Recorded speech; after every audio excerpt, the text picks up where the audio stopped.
Welcome to the show, everyone. I'm JJ Flazanes, your empowerment strategist and producer. Thank you for downloading today's episode. Today, we're talking about surviving cancer against all odds. Today, we have Dr. Kelly Turner with us. She is the author of Radical Remission and Radical Hope. We've talked about that before on the show, but it is the first time that I speak with Dr. Kelly Turner. Before I tell you a little bit more about Dr. Kelly, I just want to remind you, quickly approaching, we've got about 7 or 8 tickets left for Awaken Your Dream Life. One of the things that Dr. Turner will talk about today in today's episode is how these terminal cancer survivors survived was doing the emotional work. And, that's what I'm all about. So I would like to invite you again. And again, the invitation really is for those of you that really want change. I'm not trying to convince those of you who are not wanting change to do something different. I'm really wanting to invite those of you ready to really make change in your life and to really grow. And by that, I mean, allow more joy, love, success, and abundance into your life. And you're willing to get a little uncomfortable because you know that's the road you have to go through to get to the next level. Then please, jjflazanes.com/dreamlife. Again, at this point, there's about 7 or 8 tickets left, and I'd love to see you there. Dr. Kelly Turner is a New York Times bestselling author of Radical Remission and Radical Hope, now in 22 languages, which summarize her research into radical remissions, when someone heals from cancer or another serious illness in a statistically unlikely way, such as without conventional medicine or after conventional medicine has failed. Over the past 15 years, she's conducted research in 10 different countries and analyzed over 1,500 cases of radical remission. She's a frequent guest on national talk shows and holds a BA from Harvard University and a Ph.D. from the University of California, Berkeley. Finally, Kelly is also the director of Radical Remission, the 10-episode docuseries, which will air on hayhouse.com this October, which was yesterday, October 3rd to the 7th. So you can get to that through radicalremission.com. For 1 week only, or from the 3rd until the 7th of October, so this week, you can watch for free. You can sign up and watch for free the 10-episode docuseries. After that, you can still get it. You'll just have to pay for it. And again, it's very worth the minimal amount of money they're asking for it. But if you want to watch it for free, get it right now. Go to radicalremission.com. I hope that whether you're dealing with cancer or not, that this show inspires you to up-level your own self-care in every way. Enjoy the show. Welcome to the show, everyone, today. If you are listening to this on the podcast, we did do a video. Come on over to jjflazanes.tv to meet Dr. Kelly Turner. You heard her name several times. She's been on the show. She has not been on the show before, but someone who works for her has, Tara Flanagan. And we talked about Radical Remission. And this is a book that Naisha talks about a lot, and every cancer patient needs to know her books about radical remission. If you're finding us here on YouTube and you don't know me, I'm a producer and an empowerment strategist. So what that means is I come to the table with education and knowledge and my own point of view about things. So I'm going to talk. And if you don't like me, I'm okay with that. So if you're coming because you want to have more of Dr. Kelly, where can they find more of just you? Radicalremission.com. And there you go. All right. So welcome to the show, Kelly. Thanks for having me, JJ. I love your energy. It's very infectious. Thank you. Thank you. I think the people that have been listening to me for almost 8 years would agree. Some of them, not everybody loves me, and that's okay. We're not for everybody, but I take a very strong position, and the position I take is the one that you have talked about and researched and wrote about and made a docuseries about, talking about surviving cancer at all odds. And I've made people watch the Heal movie to see your part in it, to really understand that this is not just JJ being a woo-woo, law of attraction, energy, crazy person, that this is, you, when I read your book, I mean, and I love it, and everyone needs to have it in their hands and give it to anyone they know that has a cancer diagnosis, both books. Thank you. But what I'll say is, and I don't mean this in any disrespect, you did what helps me. And you did something I would never have the patience to do, which is like, I'm reading your book going, yeah, I know this, I've known this, I know this. It's more of, I would never taken the time to do the research or to make it more scientific and to document it, which for a lot of people is what they need to really understand what we're talking about. And me, I'm like, no, not just energy. No, energy is emotion. Emotion is, so I'm like, yeah. I could have written this book. Not really. I couldn't have written this book because I would have never done what you did. So thank you from the bottom of my heart for for complimenting all energy medicine and emotional healers and workers and people who have more right-brained information and know and have a deep knowingness about what we talk about, putting it into a respectable scientific book that you can then feel good about sharing with anybody, no matter what they believe. So thank you so much for your work. Well, you're very welcome. And I would say, I didn't make these things up. This is just what I observed as a researcher. So thank you and all of the people that I've studied for, just being an open book and letting people like me interview you and study you and simply catalog what you're doing. I mean, your response reminds me of what so many people write to me and say, I'm a radical remission survivor. Reading your book was like reading my diary. I did these 10 things 20 years ago and I got well. And it's so affirming to see it written down from a researcher, because it makes me feel like I wasn't crazy doing the things I did to get well. So it sounds like you're having a similar reaction, and that's great. It's like the best compliment a researcher can get when someone writes and says, yep, I read that book and it's like I could have written it myself. And that just shows me the research is accurate. So, well, I love that. And what do you want to tell people a little bit about your story and how you even got here and why you decided to research this? definitely. Yeah. So I, like most people, was touched by cancer at a very young age. The first 2 deaths in my life were due to cancer. My uncle died when I was 8, and then a very good friend of mine died when we were 16. So he was 16, I was 16, and he died of stomach cancer, which was horrible and traumatic and sad and awful. And then when I finished my undergraduate degree at Harvard, I was trying to figure out what direction to take in life and what I wanted to do. And I decided I wanted to work with cancer patients and help them in some way. And so I got my master's in counseling at UC Berkeley, and I was counseling cancer patients, and life was good. And life was a little depressing because many of them were passing away, but life was good. And then, a lightning bolt came and paused my life because I came across a case of radical remission, and I just kind of froze. And I said, I want to meet this man. I want to meet this man who was sent home on hospice care to die and turned around his stage 4 kidney cancer 30 years ago. I want to meet him. And so that's sort of what happened. I went home that night and searched PubMed, pubmed.gov, which is kind of like the Google search engine for published medical journal articles. And I found that there were over 1,000 of these cases of radical remission. And I said, well, this is ridiculous. There's 1,000 of these incredible, miraculous healings in peer-reviewed journals, and I've never heard of them. And I work in this field.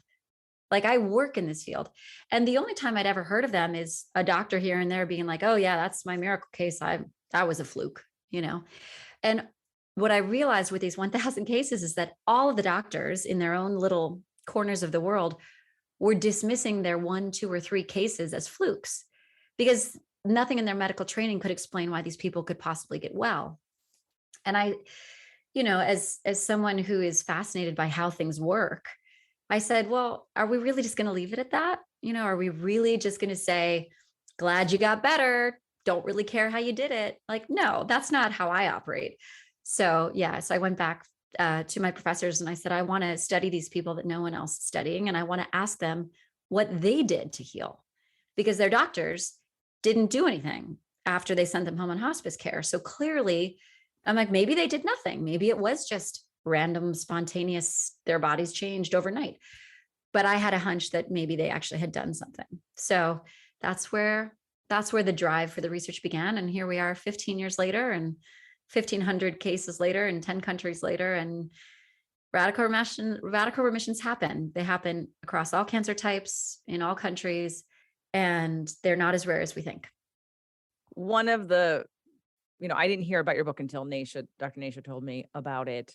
I don't have any cancer directly in somebody distant in the family did just pass away of stomach cancer, but I don't, not a close relation. And I don't have anybody sort of in my immediate. I've had clients that have come out of having cancers. And I don't know if you've heard of the book Messages from the Body, but it's sort of my Bible for looking up any ailment or physical disease or problem and looking at the possible emotional, mental root cause of that. Doesn't mean we don't do something physical about it, but it's sort of identifying what correlation it has with the emotional, with your belief system, with your subconscious. And so I would look up, studies of people with cancer and saw that, and what Nasha had claimed is the ultimate disconnect. And when I saw Heal and then obviously read your book and wanting to share it with everybody. What I just find is that there are a certain amount of people who are attracted to, well, it gives them hope, and that's great because it's to show people what's possible. But at the same time, there are things in this book, and I think things that people have done in here that require a great leap of faith and a dramatic change in lifestyle. And Yeah, a lot of people aren't willing to do that. And correct. so I'm just curious along your path, because I know you also have a program and you help people through the 10 different things that you have researched. The first book, Everyone is Nine, the 9 factors. And then Kelly came out with the 10th one. So, and then so here's the 10th one. So now there's 10. And I know that you have your own program that addresses these different areas of life. But what is your, like, as you were talking to people, and if you were to, I know there was the 9 that they all had in common that they did. If you had to use any other words to describe their personalities or to describe the change, I tell people cancer is a wake up call, and cancer is a messenger that is telling you to change something. And most people think of cancer as an outside, like, oh, it's happening. It's something from the outside that's not me, that's now in me, and I have to get it out. And the perpetuation of that energetic disconnection, I think, keeps people in the same state of being, in the same state of their life, their lifestyle, their belief systems, their emotions. They don't learn anything. When we bring it into the acknowledgement of this is my body, and in Chinese medicine, cancer and tumors doesn't really exist. A tumor is stuck energy. It's still your body. It's not something that we have to cut out. So if we look at it from that position, and then we use cancer to change your life, to be the wake up call, to say, hey, I have to change something. Are there any, as you were talking to all these people who had this, would there be, from your opinion only, not necessarily from theirs, from an observer perspective, would there be any adjectives or ways in which they were in the world, or how they might be different emotionally, energetically, how they present themselves, like one thing they had to give up? Would there be anything that comes to mind for you? Willingness to change. That if you asked me to describe a radical remission survivor in one sentence, I would say someone who's willing to change almost every aspect of their life. And the 10 healing factors that they embark upon are 10 different areas to change, right? You have the physical ones, diet, herbs and supplements, exercise, and then you have the 7, mental, emotional, spiritual ones, but all of them require deep transformative change. And if you have someone who doesn't really want to change, who doesn't really want to go through perhaps discomfort of change to turn your life upside down, they probably won't become a radical remission survivor. And that's simply just because, as an observer, that's one thing they all have in common. They're willing to make these 10 changes, and these 10 changes are dramatic. So if you're not willing to make changes, that you wouldn't fall into that group. That's how I would describe it. I want to highlight that you said out of the 10, 3 are physical and 7 are mental, emotional, and spiritual. Just one, in case those of you have not seen the Heal movie, the Heal documentary, Dr. Kelly is in that movie, and she lists them all up on the board and highlights the fact that at the time it was 9. So there were 6. Now there's 7, right? 7 of them are mental, emotional, and spiritual, not physical. So yes, there's diet and exercise changes, but we're talking about a deeper, and it doesn't even have to be, when I say deeper, people think that they have to go to therapy and maybe their energy around talking about their problems or their traumas in their life means I have to sit in that energy. And my message, of course, is the opposite of that. No, we want to get in there, figure out what it is, and we want to clean it up. And you want to be in a new energy. That's the whole point. So Yeah. I know this book has changed lives. I know that in Naisha's program, all the TAP members, all the doctors, everybody has to have this book, read this book, tell it to their patients. It's part of, really, it's in their cancer box, right? So it's, there's a lot of people who are sharing your work since you've been doing this. What have been some of the unexpected new learnings or opportunities or things you didn't think were going to come out of this? Well, the 10th factor I wasn't expecting, right? So the whole reason I wrote the second book, I could have called it the 10th factor. Instead, we called it Radical Hope. But Radical Hope is really the reason I published it, is to tell people, there really is this 10th thing that they're all doing, and that's exercise, or more appropriately called movement, which I'm sure you have a lot to say, because you're such an interesting person to talk to about this, JJ, because you come from a strong physical background with the physical training, and yet you've moved so deeply into the emotional and spiritual world. And that is honestly the route that many radical remission survivors take. They often start their healing journey from a place of, fear and fight or flight and despair. And it's the worst moment of their life, right? And they start by taking these baby steps with diet, and they find someone like Nasha, and they get their supplements and their herbs going. And then they work on their movement and exercise. And we'll talk a bit about why it's, there was a second book.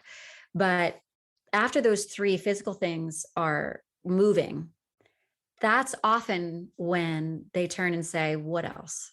What else? What else do I need to look at here? And that's when you get these 7 rich, beautiful areas of personal inner work, right? Increasing positive emotions, releasing suppressed emotions, including trauma, deepening your spiritual connection practice so that you can change your physiology with those 20 minutes of meditation or prayer. The list goes on. This idea that you start with the physical and you move towards the deep inner work, and the process doesn't stop with the first 3. It can't. I have yet to interview someone who's had a successful radical remission and just done diet, herbs, and exercise. I have not met them. If you know them, send them my way. I'd be curious to study them, but they don't stop there. They have to do the emotional spiritual work, because I also believe we are made of energy. I mean, I think any physics teacher would agree with you that we're all vibrating. Our atoms are vibrating. We are producing energy right now. Our heartbeat emits electromagnetic energy. We are truly electric, energetic beings. And this idea that thoughts have a vibration and thoughts have energy is a fact, right? It's a fact that we can measure this in scientific laboratories. So the idea that, yes, how we move our body, the stuff we stuff into it through food and supplements is going to change the body. That is important.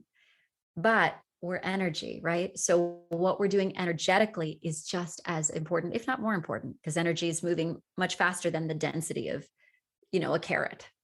If that makes sense. Oh, absolutely. Well, I've been on an interesting path since meeting Nasha, very interesting path. And in terms of getting into this sort of cancer space more, and then being in that field with people and seeing who's ready and who's not ready. Like you said, someone who's willing to make change, willingness to change, and to see people who are, and to see the lessons, and to also, when you said energy, and it's not, I start from physical, but I've always been emotional. That's the interesting thing, is between being a Pisces. And by the way, do you know what your sun sign is? What's your birthday? Is my sun sign, like, what's Yeah. my astrological sign? Cancer. Oh, okay. Ironically. Yeah, well, okay. Well, that's not what it means. You're a crab, Right, but I'm right, a I'm fish, a but crab. we're both water. So this emotional piece is part of, even before personal training and the acting, like being expressive, knowing that there was importance of feeling self-expressed, of almost allowing all the emotions their time to come out. And it wasn't, again, that's subconscious. I just know it felt good to express. It felt good to give a range of expressions, to get to have, I think that's why, it's one of the reasons I wanted to act, was because it's almost like therapeutic to be in someone else's life and not in your own circumstances, and allow yourself full expression. I mean, that's one of the best things about it. And it's funny because it always seems like a disconnect until now. Until now, it's been like, oh yeah, I had an acting thing. I was a musical theater major, and and then personal trainer, and they don't connect until you put them together, and we bring you to now, which is the benefit of allowing yourself the space and the safety and the freedom to express the emotions inside of you, which most of us don't have. And if you don't express them, they get stuck in the body. And then you need your personal trainer and your chiropractor and all the other things, because your emotions are literally stuck in your body, either in your sore back or your sore neck or your joints and your muscles that are tight, right? Like, radical remission survivors have taught me, if we don't release suppressed emotions, especially emotions from the past, they will get stuck in the body, and they will start to cause less optimal functioning of the body, right? Whether that's just simply pain, right? Skeletal muscular pain, or poor circulation, or, nerve damage or something, that, or from a Chinese medicine perspective, you block a meridian long enough, that energy is going to build up and it's eventually going to form a tumor. It's like, it can't, the traffic jam can't get through. And so something's going to bulk up and you'll eventually get to see it under a microscope. So that's the Chinese medicine theory, but it speaks to what you're talking about. That was a beautiful explanation. Something new I haven't thought of is identifying the tumor with the meridian. Mm. Didn't even think about that. That's a new one for me. Thank you for that.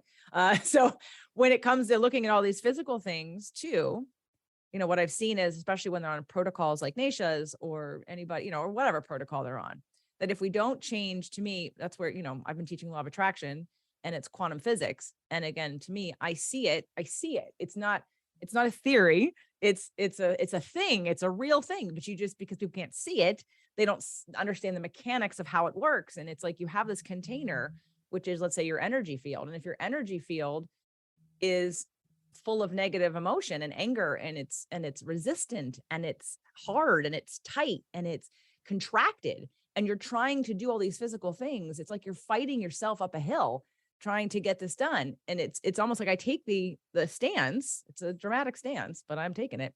I'm claiming it. I tell people, if you only knew the power of your emotions, you'd work on nothing else. Yeah. Because if it's between doing all the right things physically and not addressing the energetic, emotional components, and for any man listening to this, please, if this triggers you at all or feels icky to you, or switch the word emotions for stress. Because for all of you guys, you claim stress, you're okay to be stressed. It's like a badge of honor. So just if emotions are like, then just say stress, holding stress in your body, keeping stress for years and years, repress stress. Okay. If emotions doesn't jive with you. But that's when I've gotten to the place where people who all do all the right things, who are control freaks, who do all the right things, but their energy around it isn't supportive. It's like, we can do so much more if the energy is open, if we're in alignment, if our body and our cells are feeling. Bruce Lipton's been on the show several times, right? So talking about energy and moving towards, it's that simple. We're when we're in alignment, when we're feeling good, when we're clear of emotions, when we focus on creates positive momentum and excitement and joy and passion, our body wants to move towards that. It opens up all systems all systems wanting to move forward towards the picture in my head. But if I'm thinking about all the negative things, and if I'm resistant and crunchy and triggered and I'm carrying that all around with me, then the body shuts down. It doesn't want to help heal you. That is not a state of healing. So what I love about, again, all your work is that you validate where I stand, because of all, and people who just, because I've dealt with clients of mine, personal training clients who've had cancer. Most of them just had it like one time, but it's looking at their patterns and being able to say which of their patterns of, okay, well, this resulted in cancer, and this resulted in a thyroid thing, and this resulted like in back pain, and this resulted in like, when are you going to deal with your stress? When are you going to deal with your emotions? Because you can go get surgery and take it out, but you take you with you, and you're just going to repeat that same pattern and maybe back where you are. So again, just, I love that. When did you write this book? I feel like I know it's not new. Which one? The first one. 2014, and then Radical Hope 2020. Yes. I will just say on that last thought of yours, the one danger about having people think that their emotions cause their cancer is that we also know that chemicals in this world create cancer, right? We know that nicotine causes cancer. We know that radiation exposure causes cancer. We know that Agent Orange causes cancer. And so there is this sort of danger in the mind-body world of people taking on unfounded guilt about the cause of their cancer. And so what I always say in my research is, I didn't research why these people got sick. I researched how they got well and why they think they got well. And one of the reasons why I did that is because I can't really prove why they got sick. Is it because they were stressed for all those years? Is it because they were in a toxic marriage? Is it because they were abused when they were a kid? Maybe. Or is it because they went to a summer camp where they were swimming in a lake that, unbeknownst to them, had toxic chemicals in it, which is the case of one of the people I've studied, right? So we don't know what exactly leads to cancer, right? From a researcher standpoint, we know that certain viruses cause cancer. The HPV virus leads to cervical cancer. We know that certain bacteria causes cancer, the H. pylori bacteria with stomach cancer. We know that certain physical things like Agent Orange or H. pylori will lead to cancerous growth in the body. So instead of focusing on what caused your cancer, is it your emotions or what is it? The radical remission survivors that I study, they sort of drop that. They drop the task of figuring out where did this exactly come from? And they say, I'm here now. And this system of mine is very imbalanced because it has stage 4 cancer. So what can I do now to move towards health, to move towards movement, right? Energy movement. And if working on your emotions and your spiritual practice and the flow of your energy in your body, if that is considered like a tool in your toolbox, let's call it glue, right? Like let's say it's glue to fix things. So if you're a teapot and it got knocked off the counter and broken into a million pieces by Agent Orange, right? By a chemical you were exposed to while you were serving in our army, right? How awful is that? You are now sitting with your broken body, your broken system. If you then use some glue from your toolkit to put this teapot back together, which is in this analogy, I'm saying the glue is your emotional work and your spiritual practice. Is it fair to say the teapot broke because it didn't have enough glue in the first place? No, it broke because Agent Orange knocked it off. It doesn't really matter. The point is, you've discovered this incredible tool in your toolbox, this glue, and you are using it to repair your body piece by piece by piece, and you will become whole again. And that's where I think the power of doing this emotional work can lead to. It's this idea of like, okay, no matter what happened to me in the past, I can let that go. Okay, I was exposed to chemicals. Okay, I was exposed to a horrible trauma when I was 8 years old. Okay, I can't change that. It happened. Let me accept that. Let me process that. Let me release that, and let me get my glue, which is my positive emotions, the goals, my reasons for living, my spiritual practice. Right? When you work on that emotional energy, you are repairing the damage from whatever may have caused the problem in the first place. And I think that's where real hope lies, right? That's where your real power comes in. It's like, okay, forget the past. We're here. Maybe you know why you're here. Maybe you don't know why you're here, but you're here. Move forward, right? Move forward, move towards health. And that's where the mind, body, spirit practices can take you. And that's encouraging. Absolutely. I want to thank you for pointing out, because the people who feel me, right? There's the hear me, and then there's the feel me and the get me. People who feel me and hear me know that there's no shame in when I say, how did you attract this? Because you are the creator of your own reality. And for some people, like you said, nobody knows why you necessarily got it. And it wouldn't be really easy to research, because it is perception, it is interpretation, it is how we process emotion. There's several layers and levels of how that all kind of comes together, which is kind of what I'm doing and studying with people. So that way we can take a path in order to choose the tools for them that will work for them. And it isn't going to work for everybody. And looking at, like, I have an event coming up a week from, 10 days from, I think, when this is going to publish.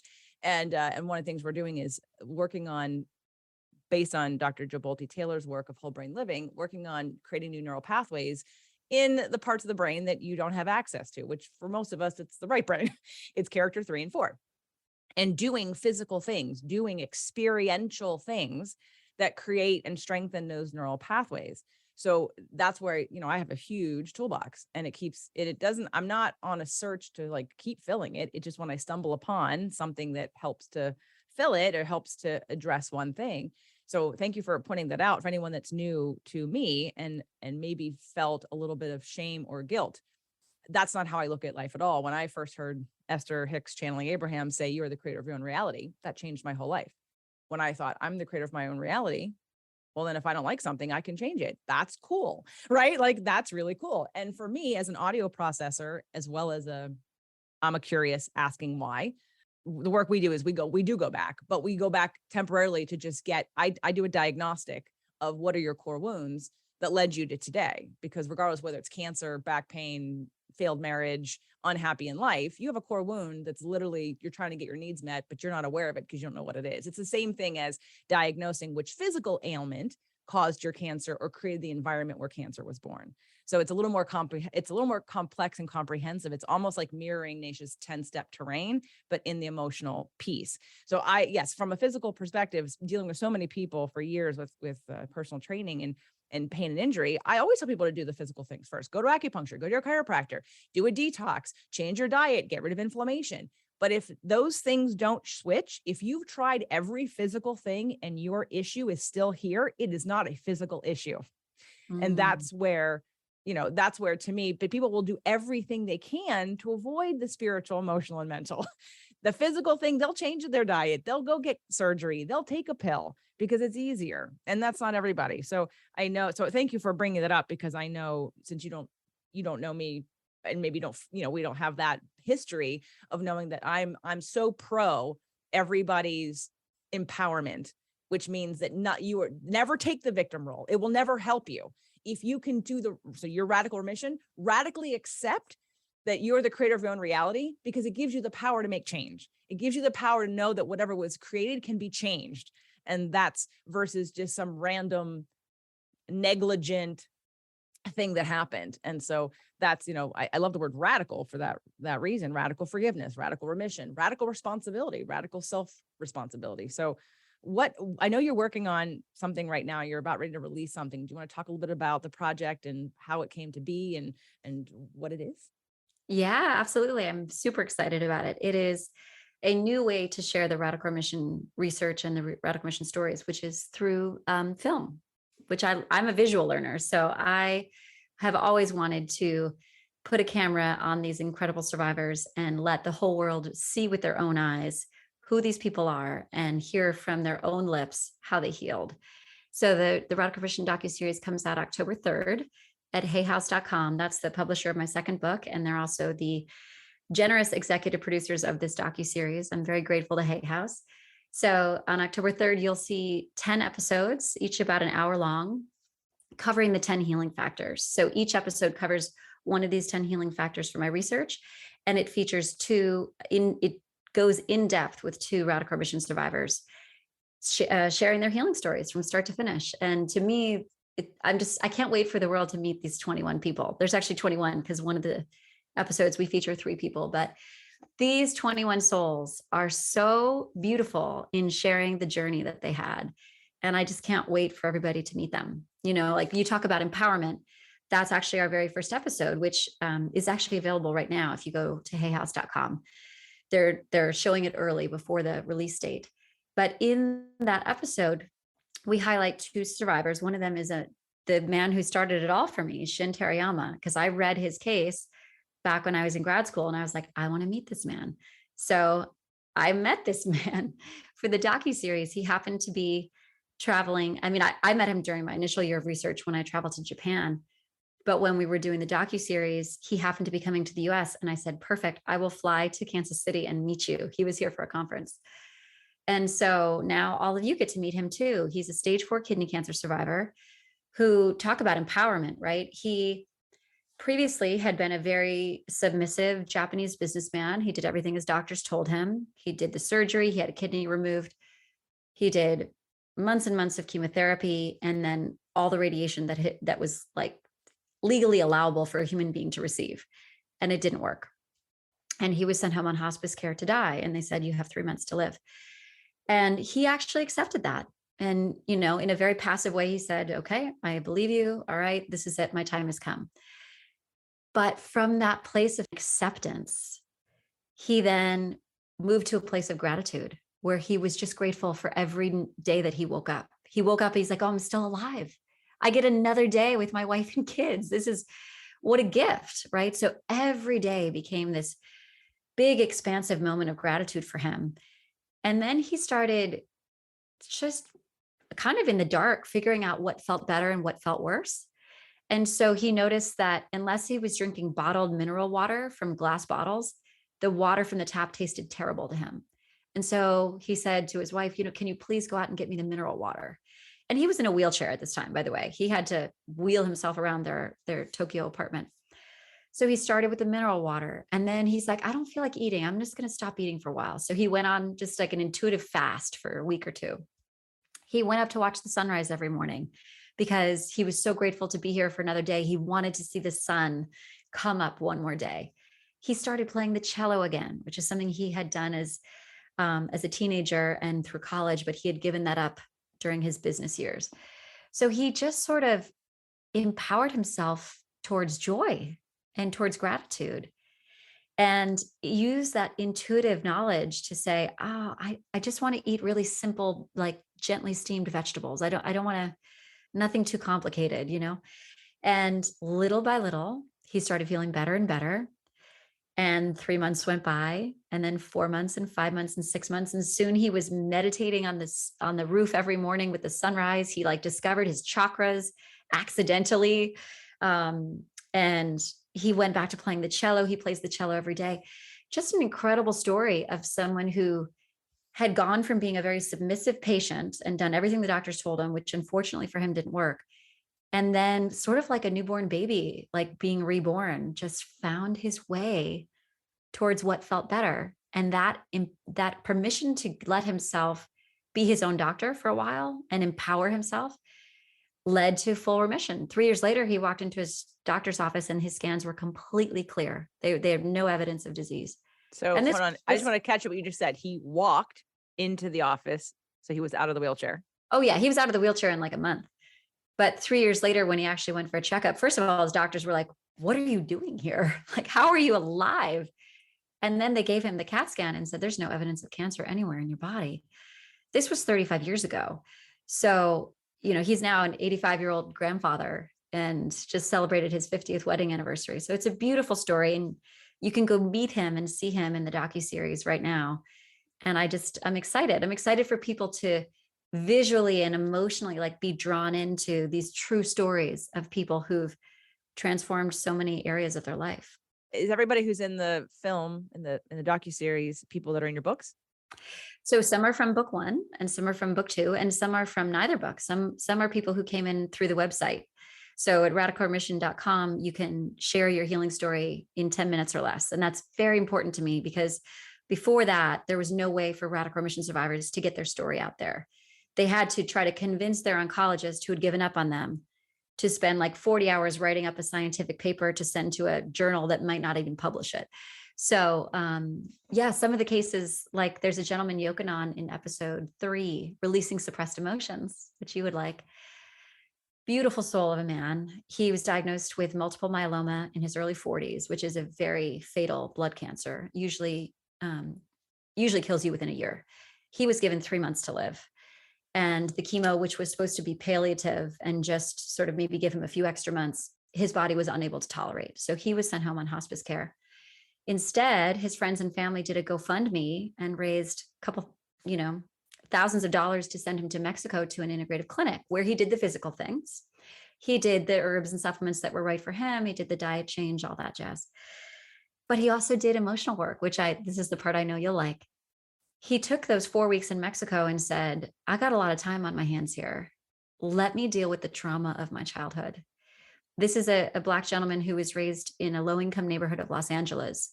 So he was exposed to tremendous gang violence, tremendous police brutality, and he was raised by a single mother because his father abandoned them. So he had deep emotional wounds towards his father, towards society and where he was, growing up. And he spent those 4 weeks really doing that shadow work of seeing like, wow, I really have a lot of anger here. I really have a lot of sadness and a lot of fear that I've been holding, and I didn't realize I was holding it. And he did a lot of, incredible emotional release work down there, and they gave him 3 months to live. And now it's been 5.5 years. That's amazing. Thank you for sharing that story. Yeah. Thank you for sharing all your stories. Thank you for writing your books. Thank you for doing your research. Thank you for putting out a docuseries. I want to address different populations and what you have for them or what you'd like them to do. And let's say the first would be, obviously, if you are a radical remission survivor and you don't have your story out there anywhere, you want them to come and share their story on your site. Definitely. Absolutely. We need to know that how often these cases are happening. And we can't know from the normal cancer statistics because most of these people don't go back to their doctors. And even if they do, if they had chemo sometime in the last 10 years, statistically, their remission will be attributed to the chemo that they had like 7 years ago. All right. So if somebody wants to, they just go to radicalremission.com and there's a place that they can put in their story. Yeah. They just click share your story and you can fill out with as much detail as you want. And we want to hear it. We want to hear about these cases. Okay. And then, of course, there's the buy the books, Radical Remission, the first one, and Radical Hope, the second one. So buy the books, give them to everybody that you know that's dealing with this, even if they don't want to know about it. And I say that not to be so super pushy, you can a gesture of buying a book, whether they read it or not. I mean, you can at least feel good about sending the book. I mean, I did that. My parents, I had Dr. William Davis on. He's been on a million times. And, we talked about Undoctored. And I'm sure you're probably familiar with Undoctored. Anyway, so I bought the book for my parents. I know that they would never buy it themselves. They'd never search for that information, but I'm like, you know what? I can feel good about buying it. So if it's just sitting there and they get curious, one can only hope they open it up and possibly read some of it. So I feel that way about this book. Buy the book, whether they want it or not, just send it. And you don't have to follow up or push them to read it. Just let it be there. And if they one day feel inspired, at least it's there and ready for them to receive. So buy the book. Okay. Then the next thing would be what would you want people to do who are dealing with cancer, just got a cancer diagnosis, they've read your book? Like, what's the next step? Well, I mean, I think if probably the first step would hopefully starting October 3rd, or right now, if you want to watch episode 1, is watch the docuseries, because I don't know about you, but if I've gotten bad news, I don't necessarily feel like picking up a book and, reading page after page, but I can like sit there with my Kleenex box and turn on the TV. So I made the docuseries, one, so that you all could meet these people that I have had the pleasure of meeting, but really because I wanted to give cancer patients something to do on the first night, right? On the first night, we're in the depths of that shock and that fear, to be able to sit and watch Shin Teriyama and Palmer Kippola and Bailey O'Brien and the other 21 incredible survivors and say, wow, okay, this is a dark time, but maybe there are things I can do. So to me, the docuseries is like for that first moment.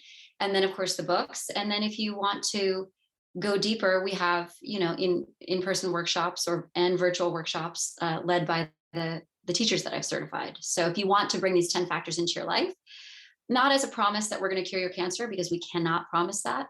What we can promise is that practicing these 10 factors will significantly strengthen your immune system, and they'll make you have a better life. So, whether or not the cancer completely leaves your body, we can't promise that. But if you want to increase your strengthen your immune system and increase your quality of life, we do have, the online courses and also the in-person workshops to go deeper if you want. And those are at radicalremission.com. And of course, what we're wanting everyone to do is to watch the docuseries, which you can also find at radicalremission.com, just out right now. So make sure to watch that, share that, make that a resource for people that don't read or don't listen to podcasts, or right. Because everybody has their thing. Like I've got some people that they don't listen to podcasts, but they watch the videos, or they really love their books. They don't like audio, but they like books. This is why you have to take your content and put it into multiple different media and mediums so that you can reach more people, because not everybody is going to either listen or read. I love that you have offered that as a video. And just out of curiosity, I know you did the foreword for Naisha's book, right? For metabolic approach to cancer. I did. Yes. Naisha is a wonderful colleague of mine and now a friend. And she reached out to me after Radical Remission was published and said, I think we should talk. I'm a Radical Remission survivor, because she herself is a Radical Remission survivor. And she's now, of course, done all that naturopathic training, and she's a doctor herself now. And we see that so often. You'll see it in the docuseries. So many of the Radical Remission survivors become cancer coaches, or, emotional coaches, or naturopathic doctors, because they have seen what's possible when you clean up your life inside and out, and they want to give that gift of transformation to others. And it's beautiful. It's beautiful to see people like Naisha and people like you doing the transformational healing work that you're offering. Thank you for all the work that you do. Thank you. I have to I'm the person that even when I was a trainer, I didn't have that I lost 100 pounds story. And it was like, what is my story? And the story is sort of part of me that's the forward thinker. I was a 21-year-old personal trainer, really harping on joint integrity and biomechanics. Who does that? I mean, nobody cared. Everybody just wants weight loss. And I'm like, yeah, but if you do stupid exercises now, in 20 years, you'll have no meniscus in your knees. But again, I'm that person who, if you tell me, don't do this, it's going to be bad for you. And I'm like, okay, I won't do it. And I know that I'm weird. I'm unique. Not everybody's like that. I have my own other lessons I learn in ways that, I keep repeating and have to, they're more emotional. But for me, when I see the pattern, and I think everybody can see it. Just look at someone in their 70s or 80s or even 60s. that you see the state of their body and you ask yourself, is this somebody who attended to their body, or someone who's angry and resentful and cranky and crunchy? Is that someone who had a happy life? And you're not you're 20, 30 years out from that. You have a choice every day of what you do to create your future. And it doesn't start then, it starts now. And nothing that has been done almost can't be undone in some way, shape, or form. Everything is fixable in some way, or healable in some way. It may be replaceable, maybe not healable, but replaceable. So I don't know. I've just always been passionate about helping people find and not struggle or suffer, and just give information. And so it's been a really fun journey for me. I mean, we're here right now because I needed an outlet to talk about the things I was using. I was using quantum physics and law of attraction to attract my life and grow myself and get all the things that I wanted in life. And then, but none of my personal training clients wanted to hear any of that. So I needed an outlet. I'm like, I need to do a podcast. I need to let people know. Actually, I didn't even care. I think my first disclaimer was, I don't care if anybody listens. This is just for me. It was completely for me. Self-love, self-ish, whatever you want to call it. And, but that show, when I rebranded, and it just took off, and people were like, oh my God, I want more of this, because it felt good. And I love that you talked about the first study, the first case study, and that every choice he made was about something that felt good. He was in his intuition. He was in his right brain. He was listening to his body, and he was responding based on what his body told him, not what his brain told him, not what logic told him, not what a doctor told him, not what his wife told him, but what he felt inside. And that has always been my position, that you're the creator of your own reality. And you are at the end of the day, the only person who knows what's right or wrong for you, and what feels good or what doesn't feel good. And I'm here to help empower people to do that. So I appreciate it. I've been chasing this woman for about 2 years to come on the show, because you've been so busy with the docuseries. And I really appreciate you taking the time to come and share that with us, because Absolutely. Whether you have cancer or not, these 10 steps are things that you want to do now, so that you never end up in that situation. And so no matter what ailment you have, or disease, or back pain, whatever, it's like looking at getting a diagnostic with your car. And it's so funny in that, especially men, like my dad takes pristine care of mechanics in the house. Right. But then, and I said that early on, I'm like, you take such good care of the car, and he's not negligent of his body, but it's almost like he'll look at the car and think, well, cause it costs money. If I make sure that these things are done, the car will always be optimal. I'll never have a problem, so I won't have to pay to fix something. And I'm like, it's the same for the body. Why is everybody not seeing that? Like, you're not healthy if you're doing nothing. Health is a habit, not an event. It's not a one-time thing. It's what you do most of the time. It's the 80-20. So I appreciate it. Please share the show with anyone you know who has cancer, has been diagnosed, is a radical remission patient, and survivor, and has not shared their story. The more stories we collect, the more research Kelly can do, and the more we can change the medical system to acknowledge that these other factors are important, and hopefully change, that it's not about fighting against Western medicine. It's about it's about getting the message out there, so people know they have choice, and they're even aware that this is a thing. Because I think if you let people know that if they just listen to a doctor that doesn't know, they'll say, well, my doctor said I have to do chemo and radiation, and that's my only choice. Well, it's not your only choice, but you don't know that. And so we want to empower people to know they have choice and what the choices are. And then no matter which way you decide to go, that's on you. But right. And also, I'm not against Western medicine at all. And the beautiful thing about these 10 factors that are from radical remission survivors is that they can actually be done right alongside chemosurgery and radiation. There's nothing, I don't think there's any oncologist out there who's going to say, yeah, you shouldn't be eating more vegetables. No, you shouldn't be reducing your stress. Bad idea, right? Like, any oncologist is going to say, if you want to eat more vegetables, take all these steps to reduce your stress, right? Let's just blanket all the emotional work with stress reduction, because they feel comfortable with that term.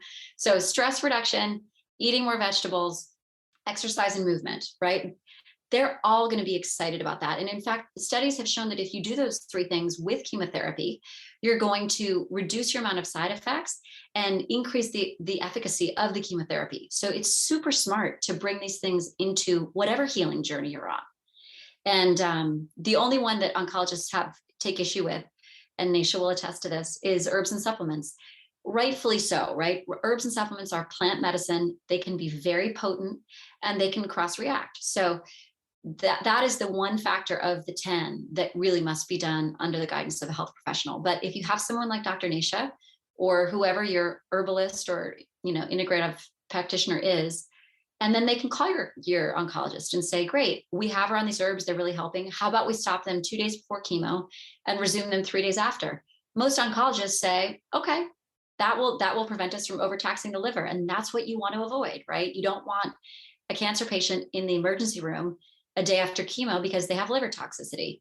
Well, there's an easy workaround. So all of these things, I think it would be great in 50 years to see them as part of the standard of care.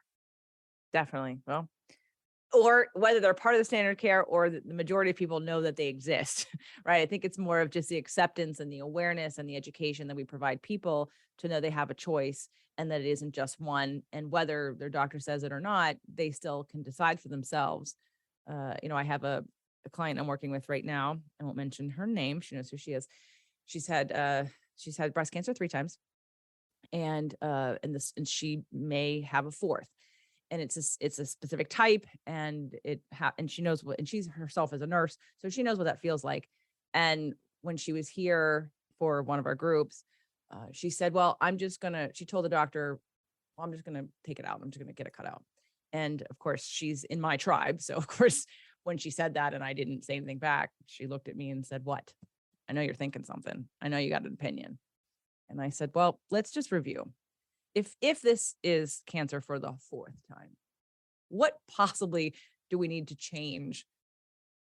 What's the message here? Because, you did standard of care, then you moved to alternative. All right. So now we're at possibly the 4th. And it was what I talked about in the beginning of the relationship to this whatever tumor or thing or cells as being outside of myself and the disconnection. It's the energetic. I'm making hand motions for anybody that's on the podcast. So the video shows me making these very, very clear hand motions of like disconnecting by pushing away from, right? And I said, why don't you consider whether you get it out or not? Why don't you consider it's your tissue, it's your body, and embrace it and love it and listen to it. And that plus some acupuncture, in 4 weeks, it has reduced and softened. And it's just a simple change in energetic mindset and interpretation. That's it. There's no other crazy thing. It's just, again, it's that energy, which is why I talked about that all of these physical things I think work better in a container of acceptance, of love, of trust, of surrender, of letting go of control, of deepening, again, that this is for me, not against me, that there is a growth coming for me. There's a change coming for me, and that it's a good change. And how do I listen to that? So thank you for that. And again, everybody check out radicalremission.com. Please make sure you check out the docuseries and share it with everybody, share this episode with everybody, because just people need to know what the choices are, whatever you decide. And so, Dr. Kelly, I really appreciate you taking the time.